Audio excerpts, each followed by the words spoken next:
அரசு அலுவலர்கள், ஆசிரியர்கள், 4ஆம் பிரிவு ஊழியர்கள் கடந்த ஆட்சியின் மீது வெறுப்பின் கீழ் வாக்களித்தீர்களா? சார்.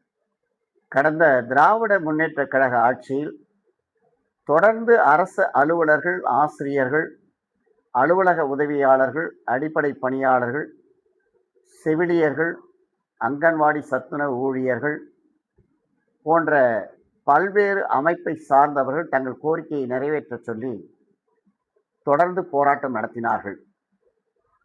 இதில் மிக முக்கியமாக அனைத்து பிரிவுகளும் பழைய ஓய்வூதிய திட்டத்தை பெற வேண்டும் என்ற முனைப்போடு பலகட்ட பேச்சுவார்த்தை நடத்தினார்கள். ஆக எல்லாவற்றிலும் அரசு அலுவலர்கள், ஆசிரியர்கள், அலுவலக உதவியாளர்கள், அடிப்படை பணியாளர், மற்ற பிரிவினை சார்ந்தவர்கள் திருப்தி அளிக்காமல் ஏமாற்றப்பட்டதின் விளைவாக இந்த ஆட்சிக்கு எதிராக வாக்களித்து தற்பொழுது புதியதாக பொறுப்பேற்றிருக்கின்ற மாண்புமிகு தமிழக முதல்வர் ஜோசப் விஜய் அவர்களை பதவியில் அமர்த்திருக்கிறார்கள் என்றால் அது உண்மைதான். புதிய முதல்வரை சந்தித்து கோரிக்கை வைத்துள்ளீர்களா சார்? தமிழக முதல்வர் பதவி ஏற்கின்ற நாளிலே தலைமைச் செயலகத்துடைய தலைவர் வெங்கடேசன் அவர்களும், பீட்டர் அந்தோணிசாமி அவர்களும், அரசு அலுவலர் ஒன்றியத்தின் மாநில தலைவர் அமிர்தகுமார் அவர்களும், அலுவலக உதவியாளர்கள் மற்றும் அடிப்படை பணியாளர் சங்கத்தினை சார்ந்த அகில இந்திய தலைவர் கே கணேசன் அவர்களும், எஸ் மதுரம் அவர்களும் அன்று சந்தித்தார்கள். அன்றைக்கு அரசு அதிகாரிகள், காவல்துறை அதிகாரிகளும் சந்தித்தார்கள். ஆனால் அந்த புகைப்படம் வெளியிடப்படவில்லை. அன்றைய தினத்தில் வாழ்த்துக்களை மட்டுமே கூறி வந்திருக்கிறோம்.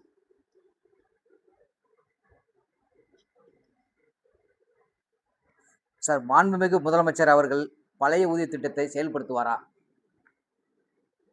தமிழக முதல்வரிடத்தில் நாங்கள் ஏற்கனவே கோரிக்கை வைத்திருக்கிறோம். அதுபோல அவர்கள் தேர்தல் வாக்குறுதியாக பழைய ஓய்வூதிய திட்டத்தை பற்றி பரிசீலிப்போம் என்று சொல்லியிருக்கிறார்கள். எனவே புதியதாக பொறுப்பேற்றுக் இந்த அரசு அலுவலர்கள், ஆசிரியர்கள், 4ஆம் பிரிவை சார்ந்த அனைத்து பணியாளர்கள் பயன்பெறும் வண்ணம், ஓய்வூதியதாரர்கள் பயன்பெறும் வண்ணம் பழைய ஓய்வூதிய திட்டத்தை கொண்டு வருவார்கள் என்று நம்புகிறோம். ஜாக்டோ ஜியோ அமைப்பு முதல்வரை பார்த்து விட்டார்கள் போல் இருக்கு. உங்களது அமைப்பு பார்க்கவில்லையா சார்? ஜாக்டோ ஜியோ அமைப்பு கடிதம் கொடுப்பதற்கு முன்பாக முதலாவது கடிதம் தமிழ்நாடு அரசு அலுவலக உதவியாளர்கள் மற்றும் அடிப்படை பணியாளர்கள் மாநில அமைச்சகம் தான் கொடுத்தது. அடுத்து அவர்கள் கொடுத்தார்கள்.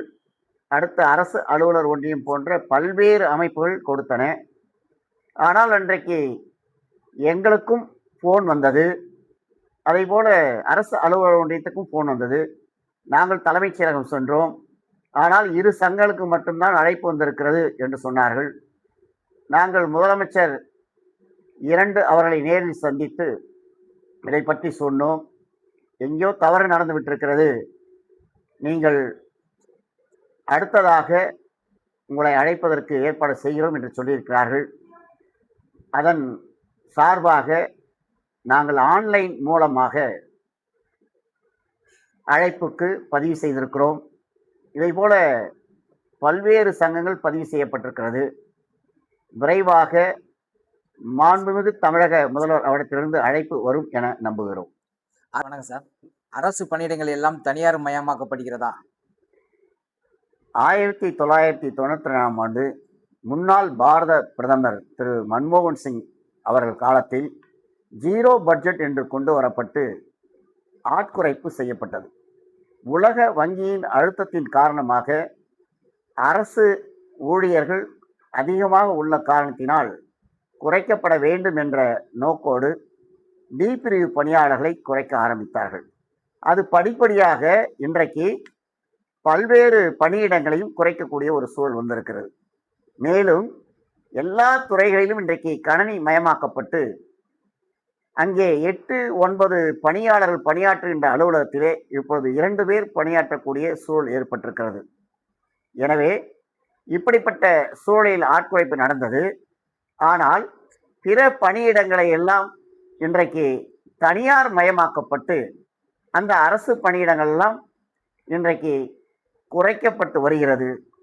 எதிர்காலத்தில் புதியதாக பொறுப்பேற்றிருக்கின்ற அந்த அரசு மக்களுக்கு, வாக்களித்த மக்களுக்கு நன்மை செய்யும் பொருட்டு படித்த ஏழை இளைஞர்கள் பதிவு செய்திருக்கின்ற வேலைவாய்ப்பு அலுவலகம் மூலமாக எடுத்து 4ஆம் பிரிவு ஊழியர்களை பணியமர்த்த வேண்டும் என இந்த செய்தியின் வாயிலாக மாண்புமிகு தமிழக முதல்வரை கேட்டுக்கொள்கிறோம்.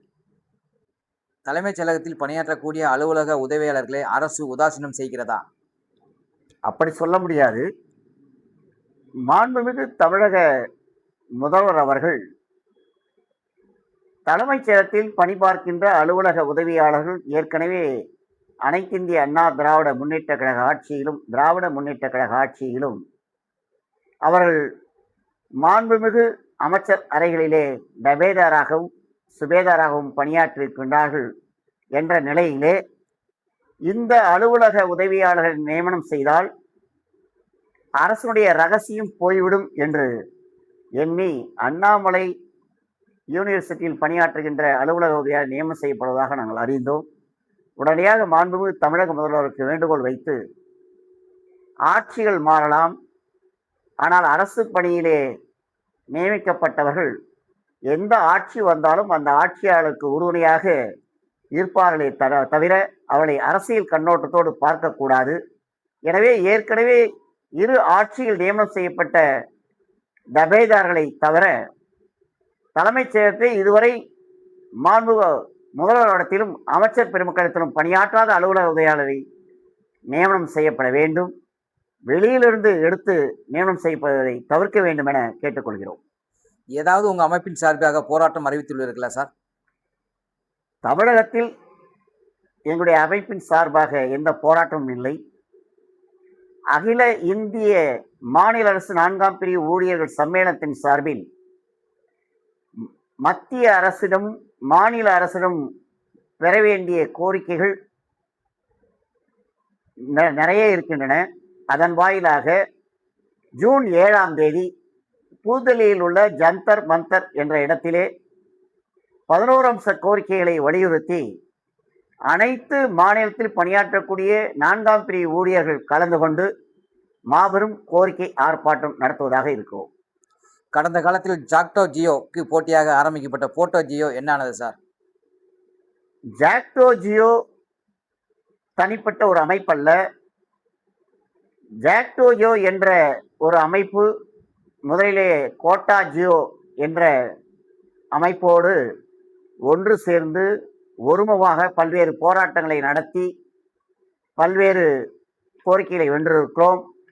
அதற்கு பின்னால் கோட்டா ஜியோ எந்த ஒரு நிலையிலும் போராடவில்லை. ஜாக்டோ ஜியோ என்ற ஒரு தனி அமைப்பை அவர்கள் தொடர்ந்து நடத்தி வந்தார்கள். இதற்கிடையிலே கடந்த ஆட்சியிலே கோட்டா ஜியோ என்ற அமைப்பு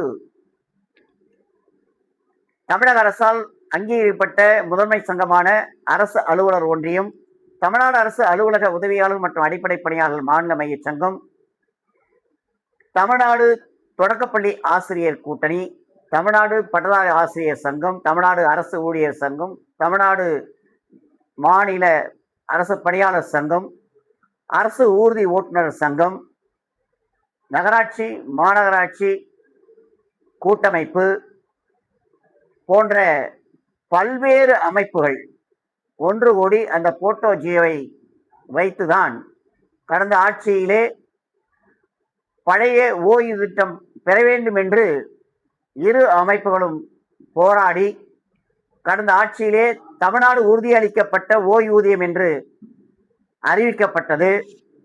அந்த அறிவிப்பை மகிழ்ச்சியோடு ஏற்றுக்கொண்ட நாங்கள் அதற்கு தெளிவுரை வழங்க வேண்டும் என்று கோரியிருந்தோம். ஆனால் தெளிவுரை வழங்காத நிலையில் தமிழக அரசினுடைய தமிழ்நாட்டு தேர்தல் வந்தது. அந்த அறிவிப்பு வெளிவரவில்லை. அதன் காரணமாகவே அரசு அலுவலர்களும் ஆசிரியரும் 4ஆம் பிரிவு பணியாளர்களும் வெகுண்டு எழுந்தார்கள். ஆட்சி மாற்றம் ஏற்பட்டது.